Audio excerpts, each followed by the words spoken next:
Good morning student. Simple harmonic wave lecture number 11। इसमें हमको standing wave हम लोगों को पढ़ना है। Good morning everyone.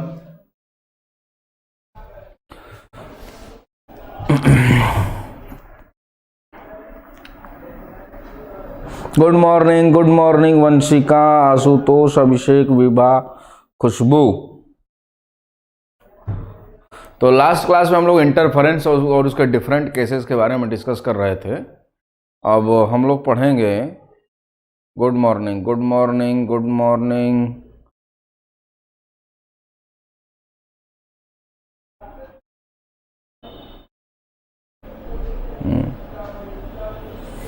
तो चलिए, स्टैंडिंग वेव, ये भी फिनोमेना देखिए। स्टैंडिंग वेव एक समझिए कि स्पेशल टाइप ऑफ इंटरफेरेंस है। स्टेशनरी वेव या स्टैंडिंग वेव का जो फॉर्मेशन है वह भी एक तरीके का इंटरफेरेंस ही है, पर यह थोड़ा सा डिफरेंट होता है?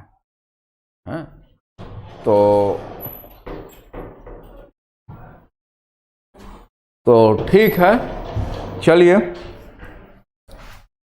तो स्टेशनरी वेव देखिए क्या है, तो कहेंगे wave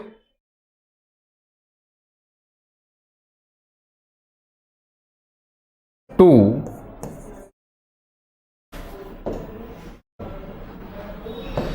wave of same frequency and amplitude। Condition देखो, दोनों पे आ गया। Are moving in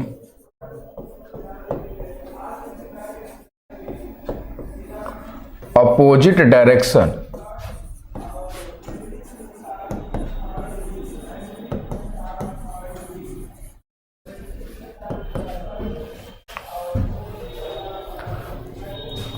two wave of same frequency and amplitude moving in opposite direction after superposition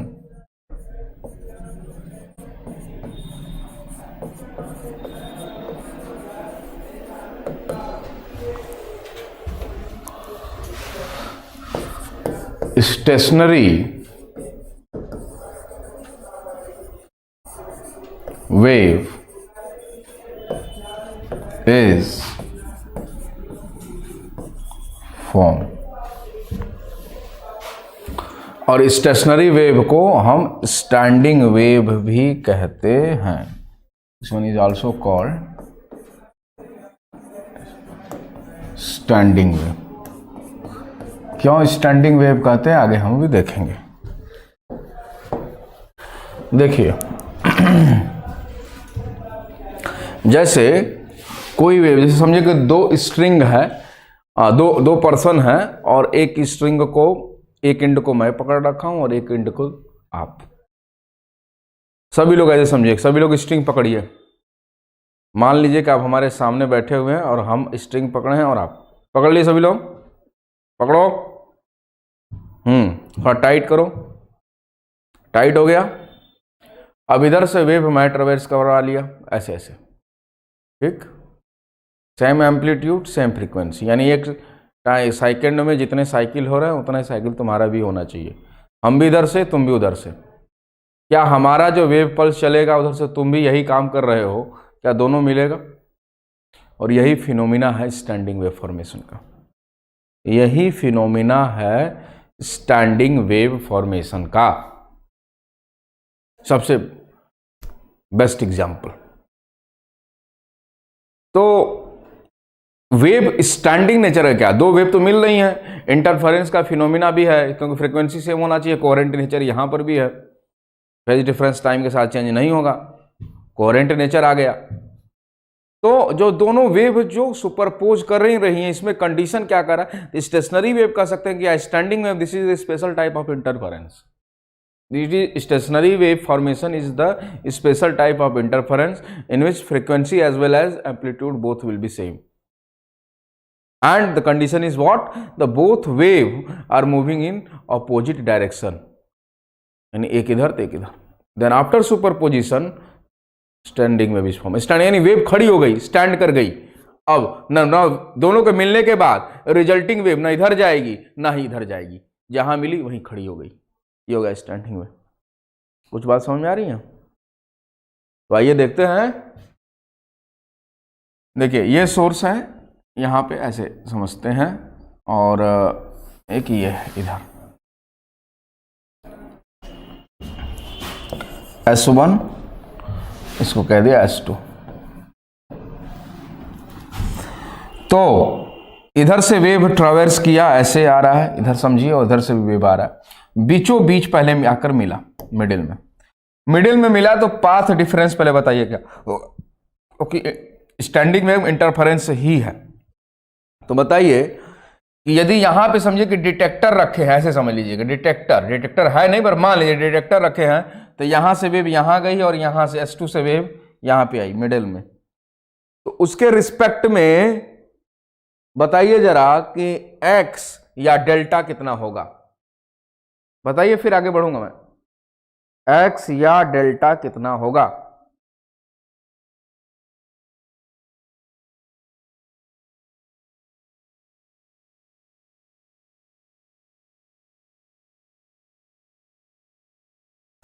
बोलिए, x या डेल्टा कितना होगा? नहीं पता? अरे बेटा, जितना दूर यहां पे आएगा उतना दूर वो भी यहां से आएगा, दोनों का पाथ डिफरेंस 0 होगा, इसमें कौन सी बड़ी बात है?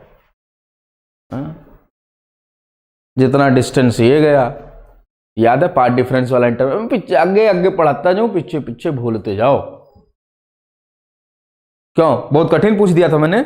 जरा सोचो तो, कितना कठिन पूछा था। अरे बाप रे बाप, कैसे होगा? नहीं?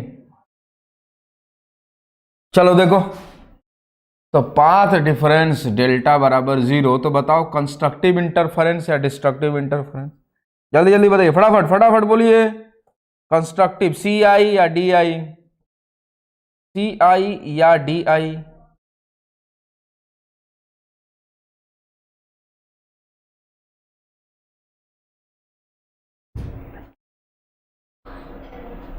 बहुत अच्छे, कंस्ट्रक्टिव इंटरफेरेंस। तो कंस्ट्रक्टिव जब बनता है तो हमें बताइए बच्चों कि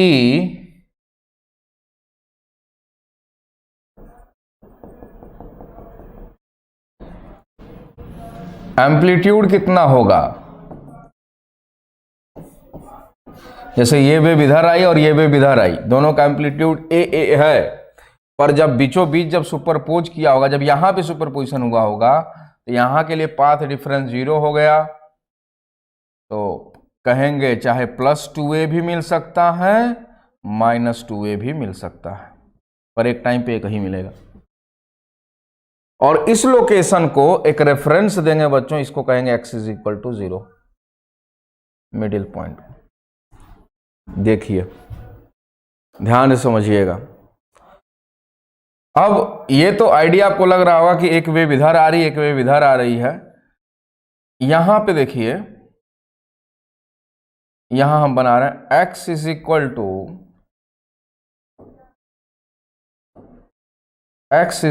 इस लोकेशन पे λ/4 यहां पे। अब डिटेक्टर यदि यहां पे प्लेस होगा तो पाथ डिफरेंस बताइए कितना होगा, जल्दी से बताइए। अब ये ए एम्पलीट्यूड मिला तो 2a भी हो सकता है, -2a भी हो सकता है। अच्छा, यहां वाला जब मिला होगा तो एक बताइए,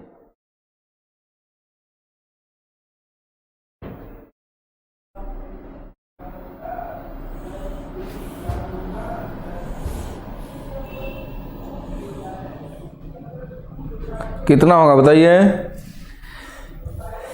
ये जब यहां पे पहुंचेगा तब ये क्या कुछ इधर ही रहेगा, इधर ही पोजीशन पे, λ/4 नहीं, ध्यान से। जब ये यहां पे पहुंचेगा तो ये कुछ इधर ही होगा, तो देखो तो कितना पाथ डिफरेंस हुआ, पाथ कितना एक्स्ट्रा ये ट्रेवल करेगा, एक कितना एक्स्ट्रा पाथ ट्रेवल करेगा। बहुत अच्छे प्रशांत यादव, λ/2, हिमांक ने भी λ/2 बताया, वेरी गुड। तो इसके रिस्पेक्ट में यहां पे लिख देंगे डेल्टा बराबर λ/2। देखिए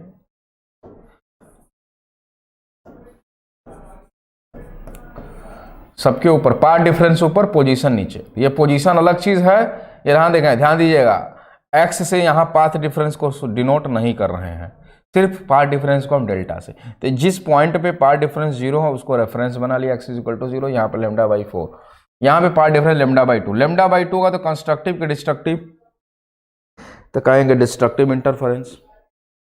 उसी तरीके से यदि इस रेफरेंस से पीछे जाएं, पीछे कितना होगा ये पोजीशन, तो x = -λ/4। यदि इस रेफरेंस से बात करें तब दूरी का नेगेटिव होने का कोई मतलब नहीं है, कोई सेंस नहीं बनता, सिर्फ सेंस बनता है यदि रेफरेंस ले रहे हैं या वेक्टर ले रहे हैं, तब इसका मतलब है। यानी यह एक तरीके समझिए कि रेफरेंस है ना, तो इस पोजीशन से पीछे तो -λ/4। यहां पे यदि डिटेक्टर प्लेस होता तो कहेंगे सेम वही बात हो जाएगी, पाथ डिफरेंस हो जाएगा λ/2। सिमिलरली x =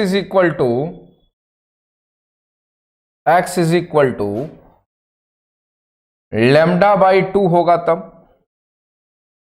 या x = -λ/2 होगा।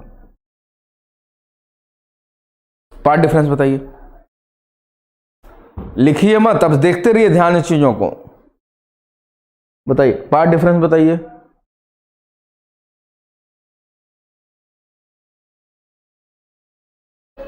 लैम्डा, तो लैम्डा होगा तो कंस्ट्रक्टिव होगा या डिस्ट्रक्टिव होगा, बताइए जरा हमें। यहां पे भी लैम्डा मिलेगा और यहां पे भी पार्ट डिफरेंस लैम्डा मिलेगा, इस पोजीशन पे भी, बताइए।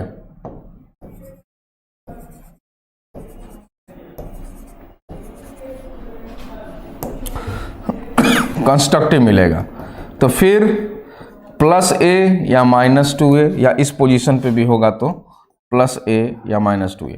यानी देखिए यहाँ पे कंस्ट्रक्टिव मिला, फिर डिस्ट्रक्टिव, फिर कंस्ट्रक्टिव, यहाँ पे कंस्ट्रक्टिव, डिस्ट्रक्टिव, कंस्ट्रक्टिव, यहाँ पे 0। तो ऑल ओवर जब ये वेव मिलेंगी तो ये तो एक स्पेसिफिक पॉइंट के बारे में हमने बताया कि ये ऐसा बनेगा, पर उसका रियल स्ट्रक्चर होगी सुपर पोजिशन, तो यहीं पर नहीं, हर एक पोजीशन पे सुपर पोजिशन होगा और रिजल्टिंग वेव क्या बनेगी। देखो अब मैं थोड़ा सा आइडिया आपको देता हूं, देखिए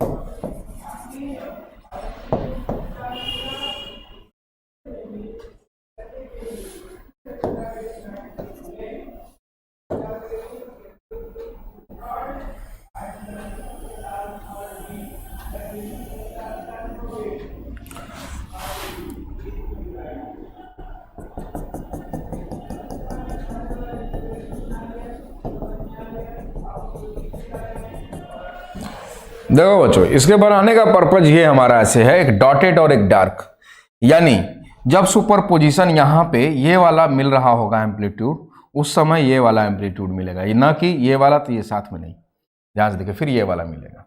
हम आपको आइडिया आपको देंगे अभी। फिलहाल ये वेव इधर और ये वेव इधर, जब दोनों आकर मिले तो रिजल्टिंग वेव का एम्पलीट्यूड +-2a हो गया, और वेव ना इधर प्रोपागेट करेगी ना ही उधर, लेफ्ट या राइट कहीं भी नहीं, वेव वहीं पे स्टैंड हो गई, एम्पलीट्यूड बढ़ गया। एक ऐसे समझिए, अब एनर्जी समझिए, एनर्जी इधर से लेफ्ट से आई, इधर से आई, दोनों वेव ने एनर्जी मिला और दोनों एनर्जी का कंबाइन किया और रिजल्टिंग वेव जो है स्टैंड हो गई और उसका एम्पलीट्यूड बढ़ गया। तो देखिए इसको हम ऐसे बनाएंगे,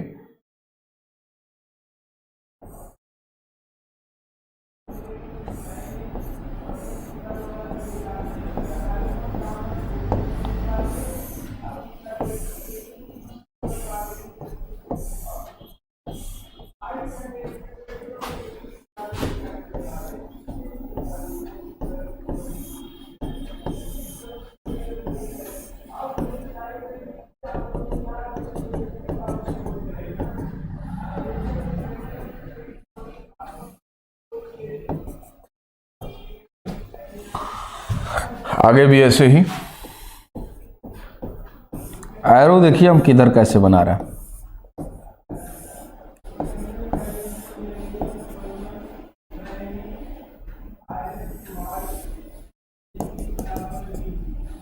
देखिए समझिए इस बात को। जब वेव आप उधर से इधर से प्रोपागेट करते हैं और आप उधर से प्रोपागेट कराते हैं, जब दोनों वेव पल्स जब मिलेंगी तो रिजल्टिंग वेव, सोचिए इधर से एम्पलीट्यूड गया, इधर से ऊपर से बनता हुआ वेव ऐसे जा रहा है और उधर से आपका आ रहा है, इंटरफेरेंस फिनोमेना हमने देखा ना, तो रिजल्टिंग वेव का एम्पलीट्यूड ऐसे बढ़ जाएगा। और जब इधर से नीचे वाला जा रहा है, उधर से आपका नीचे वाला उधर से आ रहा है वेव पल्स जो डाउनवर्ड डायरेक्शन में, वो मिलेगा तो नीचे बढ़ जाएगा एम्पलीट्यूड। तो ऑल अबाउट ये फिनोमेना होगा। पर एक टाइम पे जरा देखिए, यदि ऑक्सीलेशन कंप्लीट होता जा रहा है तो एक टाइम पे ऊपर वाला मिलेगा या नीचे वाला मिलेगा। ध्यान दीजिए, जब वेव मिली तो ये जो डॉटेड वाला इसको भूल जाइए, डॉटेड वाले को भूल जाइए, और वेव कैसे ट्रेवर्स करेंगी, ये वाला वेव जो ऊपर है ये जब नीचे आएगा तो ये वाला ऊपर जाएगा और ये वाला भी ऊपर जाएगा। यानी नेबरिंग लूप के यदि ऊपर जा रहे हैं तो साइड वाला क्या होगा, नीचे आएगा। तो जैसे जैसे यह नीचे आएगा साइड ऊपर और इधर वाले फिर नीचे, ऐसे ही तो एक साथ देखो, एक साथ ये नीचे वेव पल्स, वैसे वेव फॉर्मेशन में देखो ये ऐसे ऐसे ऐसे ऐसे ऊपर जाएंगे, उसी टाइम पे ये ऐसे ऐसे ऐसे होते हुए नीचे आएंगे ऐसे, फिर देखो ये नीचे से ऐसे ऐसे ऐसे फिर सीधे होकर फिर ऐसे, ये फिनोमेना चलता रहता है और ये कंटिन्यूअस चलता रहता है। तो इस स्टेशनरी वेव में दो एनर्जी इधर से आई और नेट एनर्जी का फ्लो किसी भी डायरेक्शन में नहीं होता, पहला पॉइंट। दूसरा पॉइंट, नेबरिंग लूप के पार्टिकल्स अपोजिट फेज में होते हैं। नेबरिंग लूप यानी एक लूप ये और एक लूप ये, यदि ये वाले पार्टिकल्स नीचे आ रहे हैं तो ये वाले पार्टिकल्स, मीडियम के पार्टिकल्स ऊपर जा रहे हैं। दूसरा पॉइंट मतलब क्या कि ये लूप और इस लूप के जो पार्टिकल्स हैं वह एक दूसरे के अपोजिट फेज में होंगे, यानी दोनों के बीच का फेज डिफरेंस पाई होगा। दूसरी बात। तीसरी, जब स्टैंडिंग वेव फॉर्मेशन हो रहा होगा तो जब ये वेव नीचे की डायरेक्शन में आ रही थी, मीन पोजीशन पे एक बार आएंगे फिर नीचे आएंगी। देखिए तो ये हाफ साइकिल कंप्लीट हुआ, ऊपर से पहले यहां आना, फिर एक ही लूप पे चर्चा हो रही है, जैसा इस पे वैसा इस पे ऐसा इस पे। ध्यान सुनिए जो मैं बात कर रहा हूं। तो ये देखिए वेव है, पहले इससे स्ट्रेट पोजीशन में आएंगी फिर नीचे आएगा, हाफ साइकिल कंप्लीट, फिर ऐसे आएगा सीधे और फिर ऐसे बनेगा, तब ये एक साइकिल। तो ड्यूरिंग वन साइकिल, एक साइकिल के दौरान लूप के सारे पार्टिकल, किसी भी स्टेशनरी वेव के लूप के सारे पार्टिकल्स दो बार स्ट्रेट लाइन पे होते हैं या दो बार मीन पोजीशन पे होते हैं। स्ट्रेट लाइन में दो बार आते हैं, जब यहां से यहां पे आया फिर नीचे गया फिर यहां से ऊपर गया फिर, ठीक है। तो ये जो टॉप बन रहा है जहां पे मैक्सिमा मिल रहा है, कंस्ट्रक्टिव इंटरफेरेंस मिल रहा है, यहां पे सी आई का देखिए पोजीशन है कंस्ट्रक्टिव का, और ये सारे के सारे डिस्ट्रक्टिव के पोजीशंस हैं, ऐसे ही आगे मिलते चले जाएंगे। तो ये जो पोजीशन है इसको बच्चों बोलते हैं N, antinode, antinode and antinode, और जहां पे डिस्ट्रक्टिव फॉर्मेशन होता है उसको नोड कहते हैं, एन एन एन, ये सारे नोड हैं। तो N stand for antinode,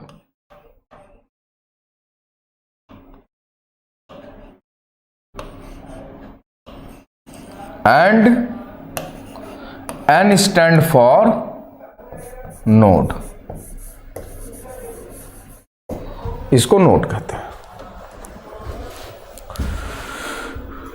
जरा देखिए कितने लोगों को समझ में आया कि एक्चुअली क्या चल रहा है, कैसे वेव फॉर्मेशन हुआ, कैसे स्टैंडिंग वेव बना, कैसे एंटी नोड किस पॉइंट को कहेंगे, नोड किसको कहेंगे। थोड़ा ध्यान से देखिए चीजों को।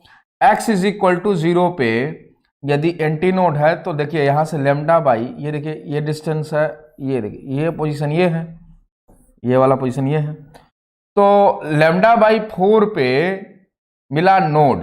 तो एंटी नोड और नोड के बीच की दूरी देखिए, चाहे लेमडा बाई 4 से लेमडा बाई 2 की दूरी देख लीजिए, यहां पे भी लेमडा बाई 2 पे भी एंटी नोड मिला है। तो एंटी नोड और नोड के बीच की दूरी लेमडा बाई 4, एंटी नोड और नोड के बीच की दूरी हुई लेमडा बाई 4, और एंटी नोड और एंटी नोड के बीच की दूरी हो गई λ/2, ध्यान रखिएगा। तो ये देखिए नोड और नोड के भी बीच की दूरी कहें तो ये भी हो गया λ/2। तो नोड नोड या एंटी नोड के बीच की दूरी λ/2, इसको लूप लेंथ भी कहा जा सकता है। देखिए एक लूप है ये, इस लूप के दौरान इनके बीच की दूरी कितनी है तो कहेंगे λ/2 है। ठीक, तो नोड नोड के बीच की दूरी, एंटी नोड के बीच की दूरी λ/2, और एंटी नोड नोड या नोड नोड या एंटी नोड की भी दूरी λ/4। तो लूप लेंथ, यहां पे एक टर्म डिफाइन करेंगे, loop length is equal to λ/2। Bracket में लिखेंगे distance between two consecutive node और एंटी नोड।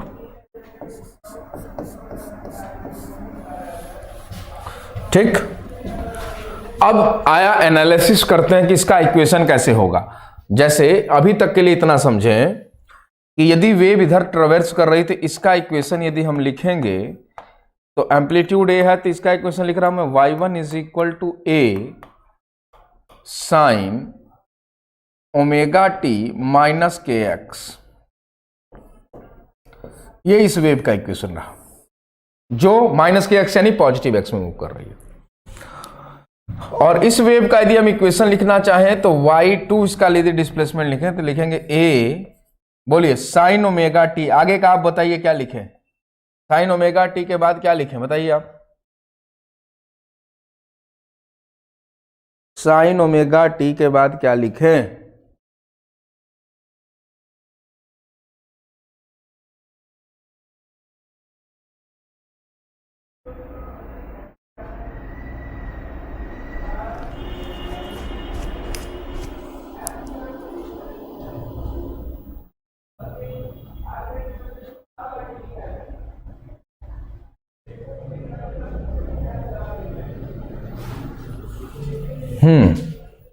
प्लस के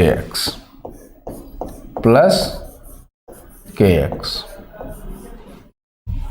ठीक, चलिए इन दोनों वेव जब मिलेंगी, सुपरपोजिशन का फिनोमिना जब होगा तो स्टैंडिंग वेव या स्टेशनरी वेव फॉर्मेशन होगा तो कैसा होगा वो इक्वेशन मैं आपको बताऊंगा। यहां तक आप लिखिए।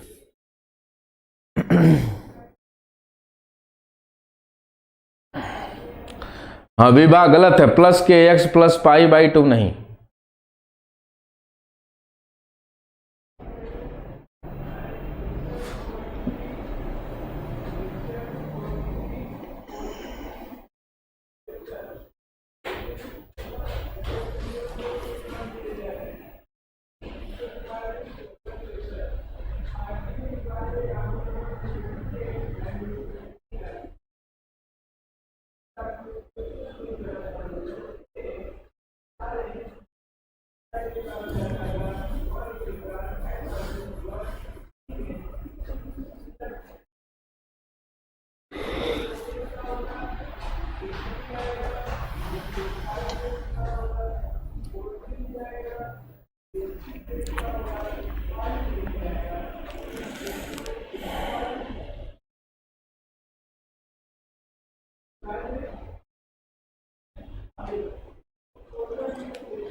हो गया,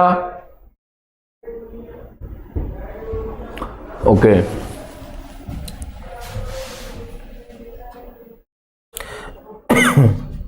एनालिसिस ऑफ वेव इंटरफेरेंस। चलिए देखते हैं।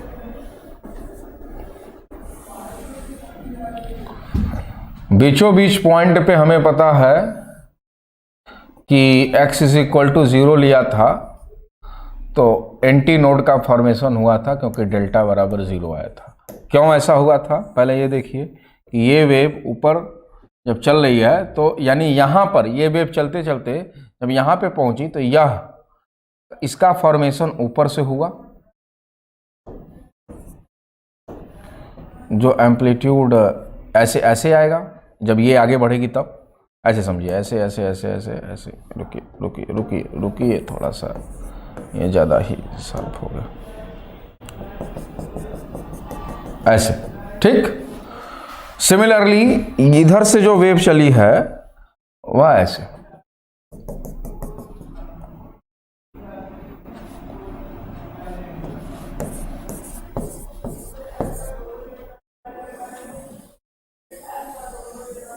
देखो, अरे ये क्या हो गया, हम समझे कि वो रेड सेलेक्ट किए हैं पर वह रेड सेलेक्ट नहीं था, कोई बात नहीं। +2a2 -2a, ये इधर देखो, एक ब्लैक कलर से है और एक रेड कलर से है। तो जब ये दोनों वेव एक दूसरे से मिलेंगी, एक के ऊपर एक आएंगी, तो ये स्टैंडिंग वेव का फॉर्मेशन होगा। तो ये देखो ए और ए क्या बना, ये देखिए 2a तक चला जाएगा, ये और यहाँ वाला दोनों, तो ये थोड़ा बढ़ के और ऊपर आएगा, वैसे ही है, पर ये नोड नोड ही रह जाएगा, ठीक। अब समझ में आया होगा तुम्हें क्या चल रहा है। जैसे जैसे ये वेव ऊपर जाती है फिर धीरे धीरे नीचे आएंगे, तो ये भी साथ में एक साथ सेम फेज में है। पर कोई जरूरी नहीं कि x इज इक्वल टू 0 पे कंस्ट्रक्टिव ही मिले। जैसे मान लीजिए कुछ ऐसा फॉर्मेशन है, आपको आइडिया देते हैं, देखिए एक इधर से हम बना देते हैं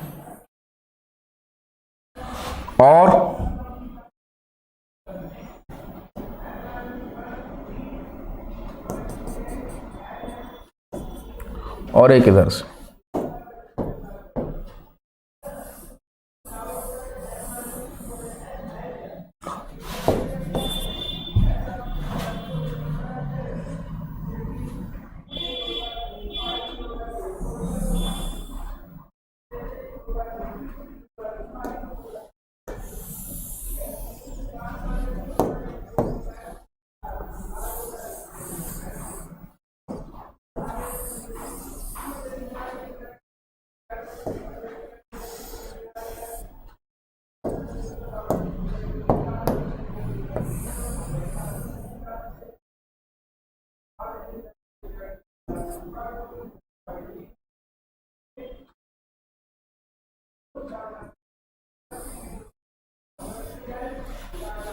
जैसे देखो यदि ऐसा हो गया कि एक +2a पे है और एक -2a पे है, यदि ऐसा सिचुएशन आ जाएगा तो क्या बनेगा, एक +2a और एक -2a, सॉरी +a और एक -a, तो कहेंगे ये जब दोनों सुपरपोज करेंगे तो यहां पर रिजल्टिंग वेव 0 होगा, ठीक है। यहां पर भी मिलेंगे तो यहां पर भी रिजल्टिंग वेव देखो 0, जितना पॉजिटिव में उतना नेगेटिव में, जितना पॉजिटिव में उतना नेगेटिव में, तो रिजल्टिंग 0, तो स्ट्रेट लाइन मिल जाएगा ऐसे, और कुछ मिलेगा ही नहीं, दिखेगा ही नहीं वेव, ऐसे समझिए, ठीक है ना। कुछ नहीं मिलेगा अपोजिट फेज में यदि चले जाए तो। और साथ में जैसा हमने पिछले केस में देखा कि यह ए था और इस पॉइंट पे भी ए मिला, तो ये हो गया 2a, और यहाँ पे देखिए नोड बन गया, यहाँ पे एंटी नोड हो जाएगा 2a से -2a। तो -2a वाला कौन सा केस, कि जैसे जैसे ये ऊपर से चला है वैसे ये नीचे से यदि चलता है, ये नीचे से दोनों की दोनों ऐसे ऐसे, तो रुकिए इसमें दिखा देते हैं, देखिए जैसे इसमें ऐसे मिला है, और दूसरा वेव यदि होता और वो इस पोजीशन पे आके इस तरीके से ऐसे सुपरपोज करता,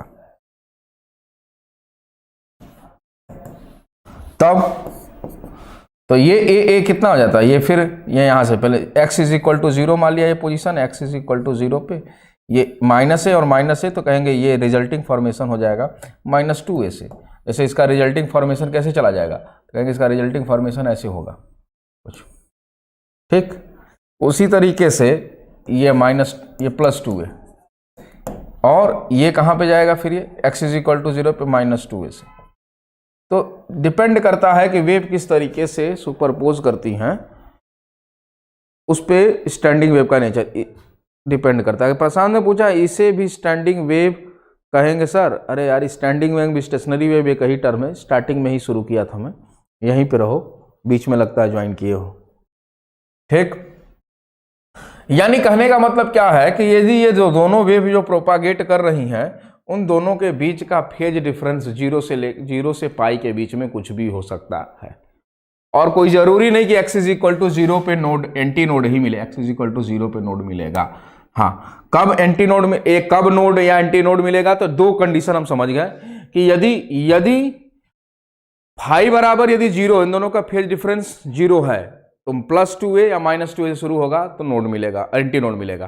पर एक क्या है नीचे और एक ऊपर, x इज इक्वल टू 0 पे, तो वहां पे क्या मिलेगा, नोड मिलेगा। यानी दोनों के बीच का फेज डिफरेंस पाई है तो x इज इक्वल टू 0 पे नोड मिलेगा, ध्यान रखिएगा। और दोनों के बीच का फेज डिफरेंस नहीं है तो एंटी नोड मिलेगा। आइए अब इक्वेशन को देखते हैं हम लोग।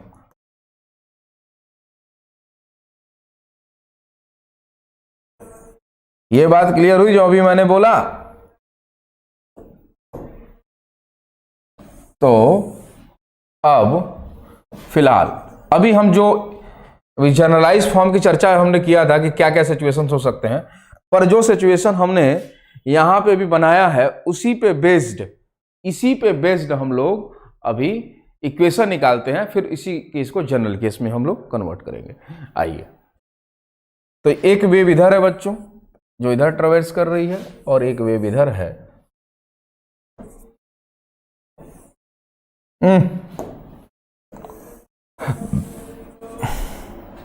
चलिए इसी पेन से ले लेते हैं।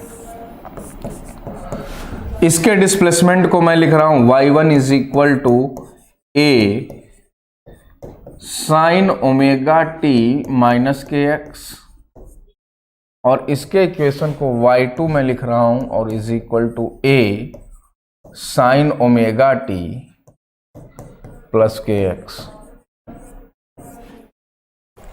Now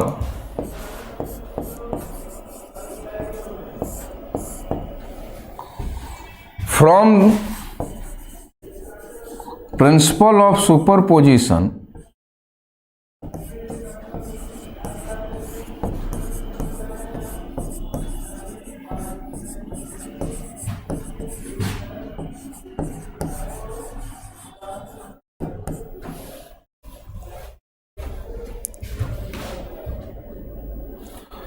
y is equal to y1 plus y2, लिखिए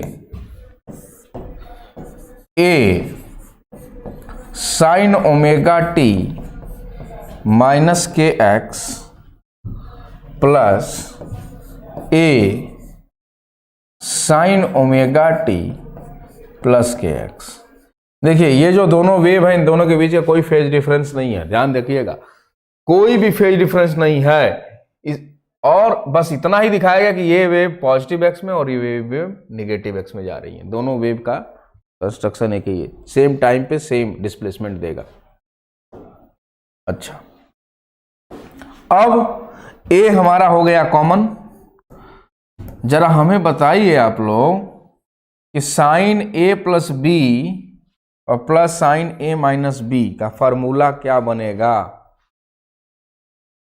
हमें बताइए तो लिख के, इसको लिखिए और जल्दी से हमें बताइए तो। साइन ए प्लस बी प्लस साइन ए माइनस बी, ऐसे भी सोच सकते हो आप।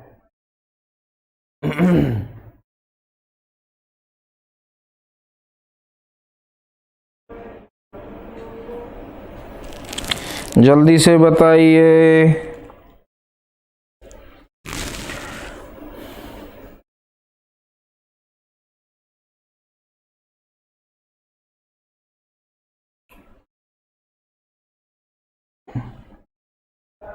Very good, 2 sin A cos B।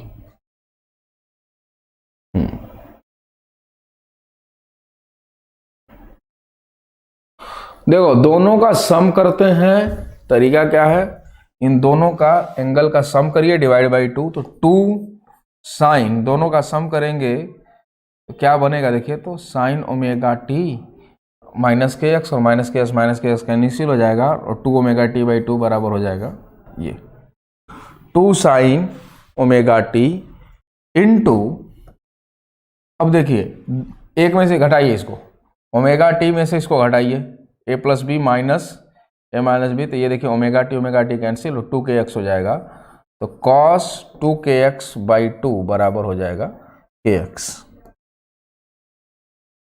ये हो गया,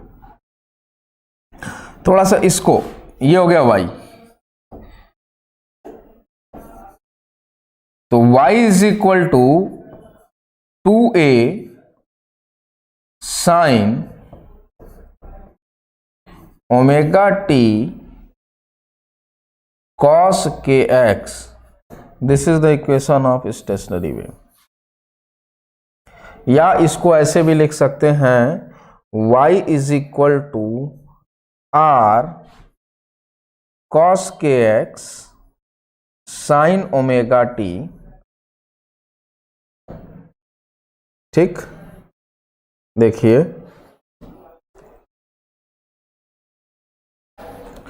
और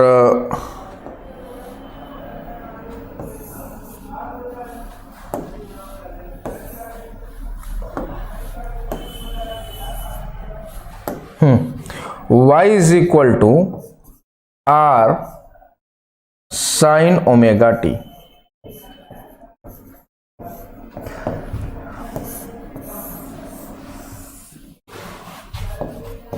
चूंकि r is equal to 2a cos k x, ये इक्वेशन किसका इक्वेशन है जरा बताइए हमें, y is equal to r sine omega t, r की वैल्यू 2 cos के एक्स, ये इसके बारे में आगे हम लोग चर्चा करेंगे, फिलहाल बताइए y is equal to r sine omega t, r sine omega t, y is equal to a sine omega t, यह किसका इक्वेशन आता है, सिंपल हार्मोनिक मोशन। तो जब दो वेव एक दूसरे से जब मिलती हैं तो स्टैंडिंग वेव फॉर्मेशन होता है, ना वेव इधर रिजल्टिंग जाती है ना इधर, तो उसमें के एक्स का जो टर्म है इस टाइप से ऐसा नहीं बनता है, ठीक, वेव वहीं पे स्टैंड होके और मीडियम के पार्टिकल वहीं पे ऑक्सीलेट करने लगते हैं, एसएचएम करने लगते हैं, और डिफरेंट पोजीशन के पार्टिकल का, रुकिए यहां बोलता हूं मैं, पार्टिकल यहीं पे एसएचएम करना शुरू कर दिया, जो जहां पे सुपरपोज किया वहीं पे एसएचएम, ना इधर जाएगा ना इधर ही जाएगा, और यहीं पे एसएचएम करना शुरू कर दिया, तो यहां वाला जो x इक्वल टू 0 का पार्टिकल है +2a से -2a, x इक्वल टू 0 से और λ/4 के बीच के पार्टिकल, देखो ये वाला पार्टिकल यहां से यहां, ये वाला पार्टिकल यहां से यहां, ये वाला पार्टिकल यहां से यहां, और λ/4 वाला पार्टिकल ऑक्सीलेट ही नहीं कर रहा है, तो हर जगह के पार्टिकल एसएचएम करना शुरू कर देते हैं after superposition without any net propagation any direction,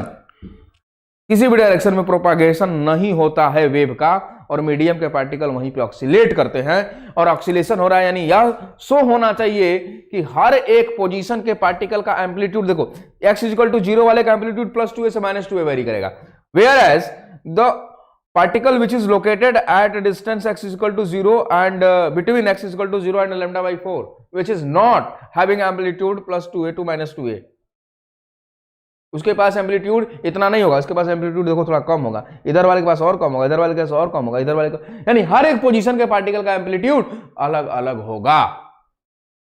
it means कि इक्वेशन कुछ ऐसा होना चाहिए कि हर पोजीशन ऑफ पार्टिकल का एम्पलीट्यूड को भी रिप्रेजेंट करे और उसके एसएचएम को भी रिप्रेजेंट करे, that equation will be the stationary wave equation. I repeat again, her position के पार्टिकल का डिस्प्लेसमेंट या एम्पलीट्यूड को रिप्रेजेंट करे, एज वेल एज SHM को भी रिप्रेजेंट करेंगे, बिकॉज हर पोजीशन के पार्टिकल का एम्पलीट्यूड अलग अलग है। हाँ, जो एंटी नोड या नोड पे हैं वह +2a से -2a जा रहे हैं या 0 हैं। इसके अलावा एंटी नोड और नोड वाले जो पार्टिकल, उसके अलावा और भी पार्टिकल जो SHM कर रहे हैं, उनका एम्पलीट्यूड इन दोनों के बीच में लाई कर रहा है। क्या इतनी बातें समझ में आई? तो ये जो इक्वेशन है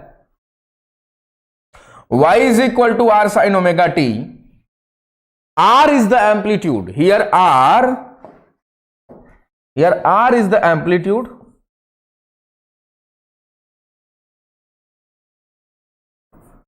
ये r आपका है amplitude, r is the amplitude and a 2a cos kx है ना। एम्पलीट्यूड की value 2a cos kx and amplitude r amplitude है और as a function of x, और this equation represent simple harmonic motion. y is equal to y is equal to r sin omega t, this will be the equation of simple harmonic motion where r is the amplitude and r is equal to 2a cos kx and 2a cos kx x, r में x की value पे depend करता है, r x की value पे depend करता है, यानी यह है क्या, r is a function of x। Different position पे r की वैल्यू अलग अलग होगी। जरा सोचिए ऐसे ही, यदि x बराबर 0 पुट करेंगे, देखो x इज इक्वल टू 0, तो r इज इक्वल टू क्या होगा, +2a आएगा। बोलो। तो चलो इसका हम लोग अभी डिटेल स्टडी करते हैं। इतना आप अभी लिखिए, इतना लिखिए।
तो देखिए,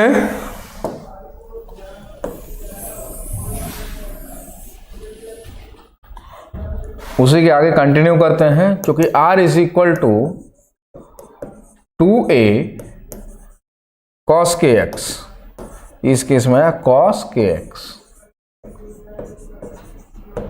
अब देखो, if r is maximum, r की मैक्सिमम वैल्यू क्या हो सकती है, तो कहेंगे +-2a, और जहां जहां मैक्सिमम मिलता है तो कहेंगे पोजीशन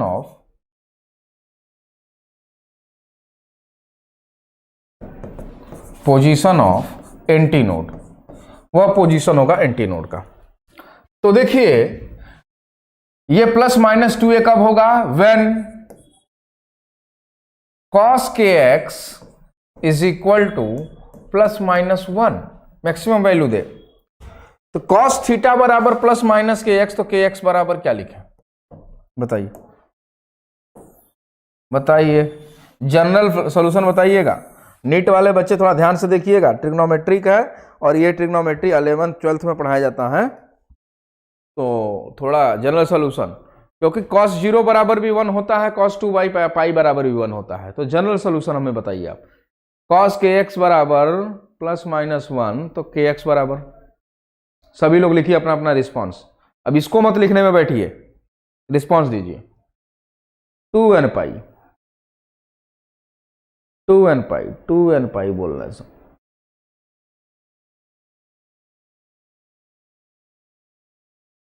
बोलो बोलो,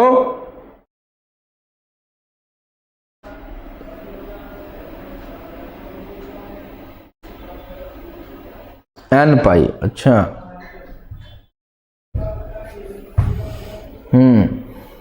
n पाई, हिमांशु, विभा, एन पाई। अच्छा, यदि हम एन पाई रखें where n belongs to positive integer 0, 1,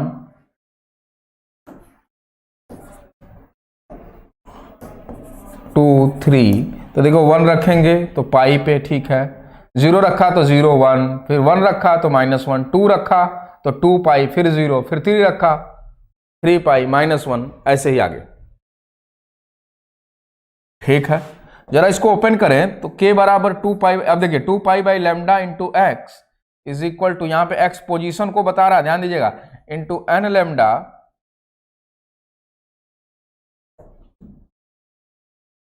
और देखिए क्या क्या कैंसिल होगा, n पाई से पाई कैंसिल हो गया और x इज इक्वल आया n लैम्डा बाई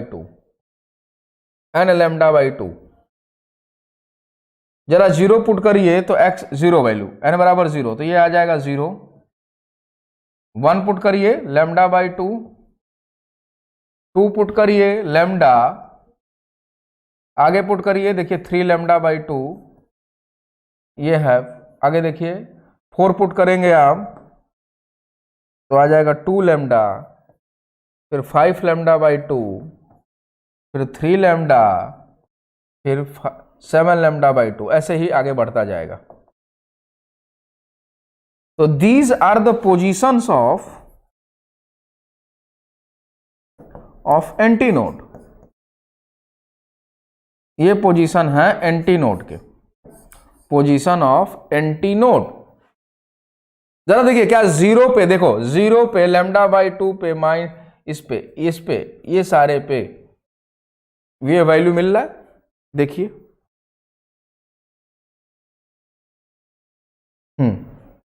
देखिए x इज इक्वल टू 0 पे मिल रहा है, हम इतना ही देखेंगे, आगे इसके पीछे का नहीं देखेंगे, पॉजिटिव रेफरेंस वाले को लेकर, रेफरेंस तो नेगेटिव पे लेकर चले हैं, पर हमने सिर्फ इतने के लिए देखो, हाँ माइनस में पुट करने लगोगे तो ये वैल्यू भी मिलने लगेगी। पहले 0 पे देखो एंटी नोड मिला है, फिर लैम्डा बाई 2 पे देखो एंटी नोड मिला है, फिर आगे लैम्डा पे एंटी नोड मिलेगा, फिर 3 लैम्डा बाई 2 पे मिलेगा, फिर 2 लैम्डा पे मिलेगा, और ऐसे देखिए तो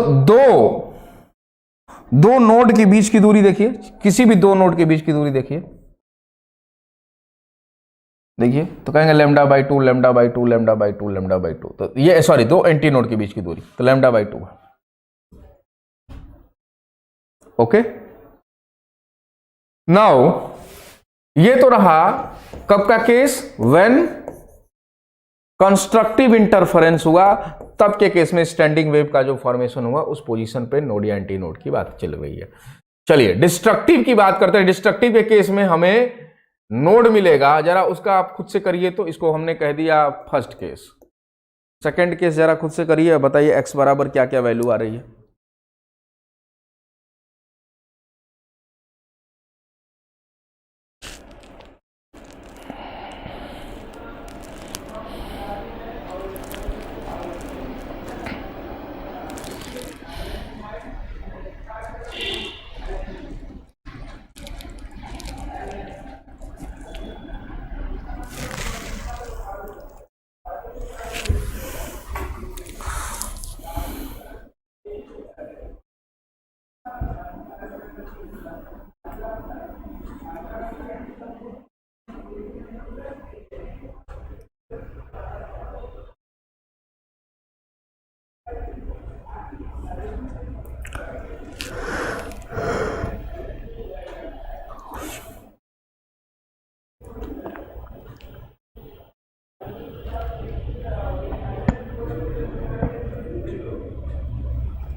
ओके,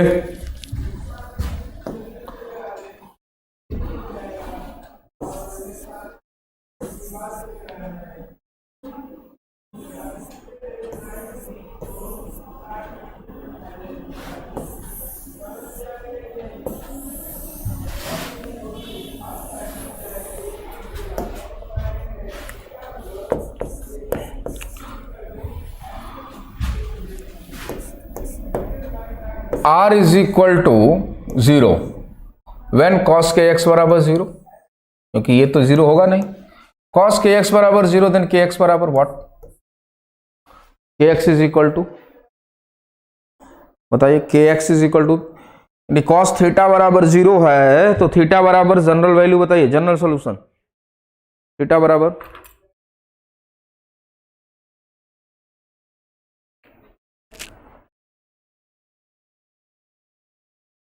थीटा बराबर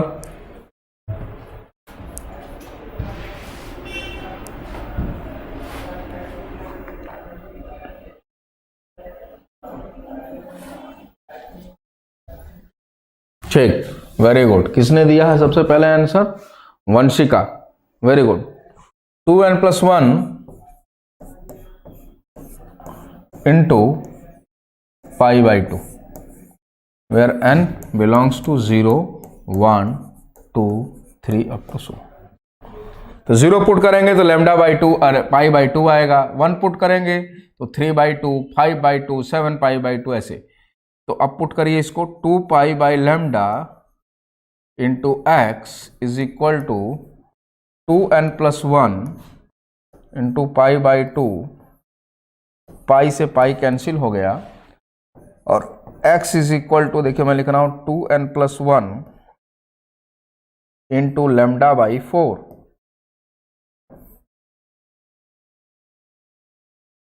अब 0 पुट करेंगे तो ये क्या आएगा, पोजीशन ऑफ एंटी नोड, नहीं यहां पे भी थोड़ा मॉडिफाई करना है हमें, कहां गया, अच्छा इधर है,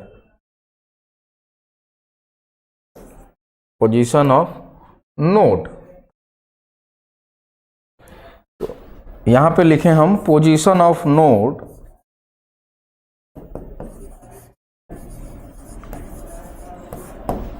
तो क्या क्या मिलेगा देखिए, 0 पुट करिए तो ये हो जाएगा λ/4, 1 पुट करिए 3 λ/4 एंड 2 पुट करिए 5 λ/4, 7 λ/4 अप टू सो ऑन। तो इसको ऐसे लिखा जा सकता है, दीज आर व्हाट, तो कहेंगे all odd integral multiple of λ/4। λ/4 का सारा ऑड इंटीग्रल मल्टीपल हमें पोजीशन ऑफ नोड देगा। आइए देखते हैं, ये देखिए, तो पोजीशन ऑफ जो नोड है x इज इक्वल टू 0 पेंटी नोड, ये देखिए यहां पे मिला है, अगला यहां पे मिलेगा, देखिए λ/4, यहां 3 λ/4, आगे आपका यहां मिलेगा 5 λ/4, फिर 7 λ/4 ऐसे। और दो नोड के बीच की जो दूरी होगी वही लूप लेंथ कहलाता है। और दो नोड के बीच की दूरी कितनी, देखिए यहां से यहां के बीच का डिस्टेंस देखिए, किसी भी दो बीच का डिस्टेंस देख लीजिए, यही हमारा लूप लेंथ कहलाता है, लूप लेंथ। अच्छे से लिखिएगा, लूप लेंथ, इसी को हम लोग लूप लेंथ कहते हैं, ठीक है। तो वो दूरी कितनी हो गई, λ/2, किसी में घटाई 5 λ/4 minus 3 λ/4 which is equal to 2 λ/4 is equal to λ/2। तो ये तो कब का केस रहा, जब दो वेव सुपरपोज की और दोनों के बीच का फेज डिफरेंस इनिशियली 0 था और सुपरपोज किया तो x इज इक्वल टू 0 पे एंटी नोड मिला, तब का केस का इक्वेशन हमारा आया y is equal to r sin omega t where r is equal to 2a cos k x। Okay, पर हमने कहा कि कोई जरूरी नहीं कि equation 2a sin omega t ही जैसा हो, 2a cos ओमेगा टी भी हो सकता है, where r is equal to 2a जो cos के x मिला है 2a sin के x भी हो सकता है, डिपेंडिंग अपॉन द वेव या कंपोनेंट वेव। तो जो दो कंपोनेंट वेव से स्टेशनरी वेव बनी है, उन कंपोनेंट वेव के नेचर पे डिपेंड करता है कि x इज इक्वल टू 0 पे क्या मिलेगा। ठीक है, तो generalize form of the equation we will discuss in the next lecture. अभी तक के लिए आप लोग ये सारी जो चीजें हमने पढ़ाया वो आप लोग पढ़ के आइएगा, पीछे का इंटरफेरेंस रिवाइज करके आइएगा। नेक्स्ट क्लास में जनरल केस करेंगे और इस पे बेस्ड क्वेश्चंस करेंगे। ठीक है, ओके, थैंक यू।